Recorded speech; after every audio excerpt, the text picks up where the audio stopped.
By the way, nowadays, information technology has made a lot of progress for the news of the country and the world. If you want, watch a different channel on television. If you want, find out through the internet. But I still like to read newspapers.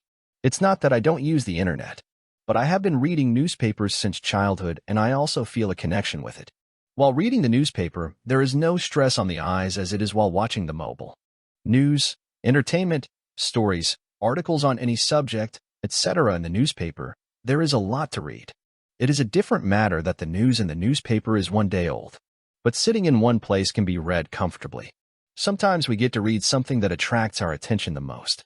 By reading that, we get inspiration to do something good, and we start thinking about the issues related to it. One day I read about Ramesh Babu in Bengaluru in a newspaper.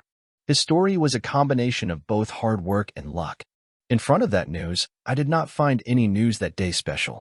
His story from an ordinary barber to a millionaire is interesting. After the father's demise, Ramesh Babu started taking over the saloon. He bought a Maruti Suzuki Omni car for him in 1994. There came a time that he could not repay the loan installment of 3 months. The advice of the woman where his mother worked changed the fortune of Ramesh Babu. The woman advised to rent a car. By the time he saw, he had 7 cars by the year 2004. He put all the cars in his tour and travel company. Those who use Ramesh Babu's luxury cars include many big film personalities, big politicians, and industrialists. He charged 50,000 rupees daily for a Rolls-Royce car. After reading this news, the desire to become a millionaire by doing something different in my mind was emphasized, as well as remembered the story of childhood, in which a beggar who survives by begging gets a pot full of flour one day. He is overjoyed and takes it and hangs it inside his hut on top of his bed and falls asleep on the bed and dreams of becoming rich. He dreams that he will sell flour and buy chickens, and when they gives chicks, he will have lots of chickens and chickens. By doing this, he will raise many animals and become very rich. He will have relationships with big houses. And then he will be married to a rich and beautiful girl and then have children.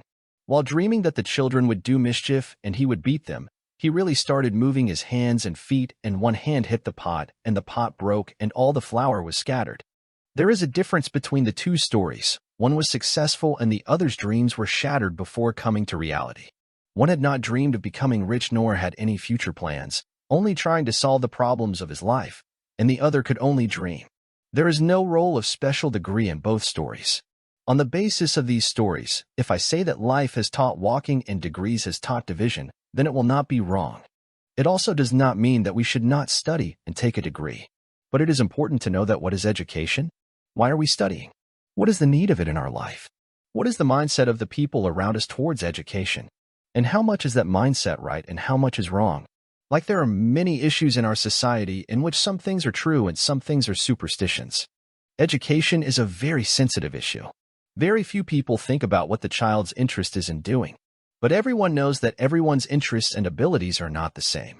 Some are very good in studies, some are very good in any one subject. Some are very interested in music, some are very interested in sports, etc. And these interests come in children from small classes. It needs help to understand and refine it. And this is the responsibility of teachers and parents. But most of the time it happens that instead of skill, emphasis is laid on getting maximum marks.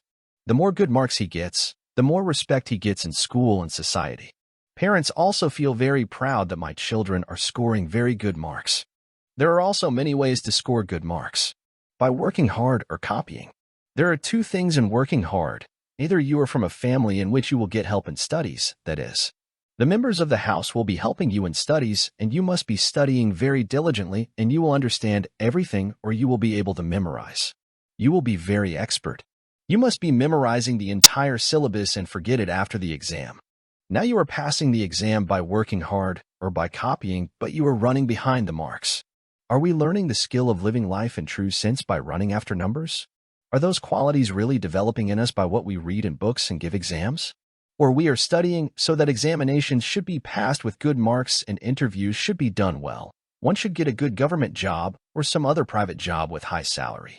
When we are taught a lesson, no matter what age we are or any class student, do we know that what is being taught to us is of importance and use in our life? We take that as a course and forget after the exam. If we look at the story of Mahesh Babu, then it is understandable that while battling with the situation of his life, he somehow understood that what is the skill in him, and what good he can do, and after working hard, he got success. Although these are my personal views but based on experience. Not everyone may agree with my views because everyone has their own point of view. But I can hope that this article of mine will help in giving right direction to your life.